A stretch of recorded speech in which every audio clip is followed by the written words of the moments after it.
আপনি কি জানেন প্রায় ৩,০০০ বছর আগে মারা যাওয়া এক জুলুমবাজ শাসক দেহ আজও অক্ষতভাবে সংরক্ষিত?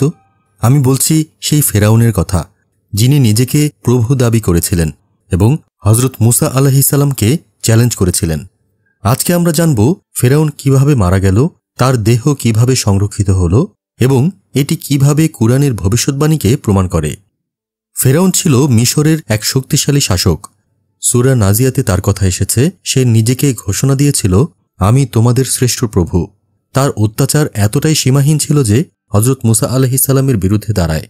যখন হযরত মুসা তাকে এক আল্লাহর পথে ডাকলেন, সে তা প্রত্যাখ্যান করে বলল, মিশরের সকল ক্ষমতা শুধু তারই।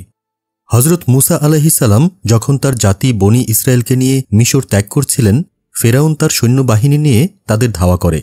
তখন আল্লাহ মুসা আলাইহিস সালামকে নির্দেশ দিলেন, তুমি তোমার লাঠি সমুদ্রের ওপর আঘাত করো। মুহূর্তেই বিশাল সমুদ্র দ্বিখণ্ডিত হয়ে গেল এবং বনি ইসরায়েল সেই পথ দিয়ে পার হয়ে গেল। কিন্তু ফেরাউন যখন সেই পথ দিয়ে যেতে চাইল, তখনই সমুদ্র আবার একত্রিত হয়ে গেল। ফেরাউন ডুবে যেতে লাগল। তখন মৃত্যুর মুহূর্তে বলল, আমি বিশ্বাস করছি মুসা ও হারুনের রবই সত্য। কিন্তু তখন তার বিশ্বাস গ্রহণযোগ্য হয়নি। কুরআনের সূরা ইউনুসে বলা হয়েছে, এখন বিশ্বাস করছো অথচ পূর্বে তুমি অবাধ্য ছিলে। আজ আমি তোমার দেহকে রক্ষা করব, যেন তুমি তোমার পরবর্তীদের জন্য এক নিদর্শন হও। আল্লাহ তাআলা কুরআনে এই ঘোষণা দেওয়ার প্রায় ১২০০ বছর পর ১৮৯৮ সালে মিশরের লুক্সোর অঞ্চলে ফেরাউনের মমি আবিষ্কৃত হয়। এটি ছিল রামসেস II এর দেহ, যার সময়কাল হযরত মুসা আলাইহিস সালামের সময়কাল হিসেবেই বিবেচিত।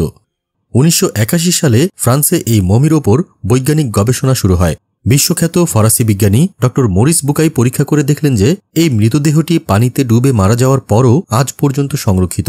তাদের জন্য এটা ছিল বিস্ময়। পরে ড মরিস কুরআনের আয়াত পড়ে চমকে ওঠেন, কারণ কুরআন ১৪০০ বছর আগেই বলে দিয়েছিল এই দেহ সংরক্ষিত থাকবে। এই অলৌকিক সংরক্ষণ কেবল একটি ঐতিহাসিক ঘটনা নয়, এটি এক বিশাল শিক্ষা। ফেরাউন ছিল এক দম্ভের প্রতীক, যে নিজেকে প্রভু মনে করত। আল্লাহ তাকে পানিতে ডুবিয়ে দিলেন, কিন্তু তার লাশটিকে রক্ষা করলেন, যেন পৃথিবীর মানুষ চিরদিন দেখে এক অহংকারী শাসকের পরিণতি।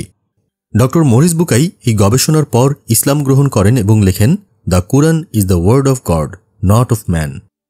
ফেরাউনের দেহ সংরক্ষণের এই অলৌকিক ঘটনা প্রমাণ করে যে কুরআন কোনো মানবীয় রচনা নয়, এটি মহান আল্লাহর পক্ষ থেকে নাজিলকৃত চিরন্তন সত্য। ভিডিওটি ভালো লাগলে লাইক, কমেন্ট, শেয়ার করুন।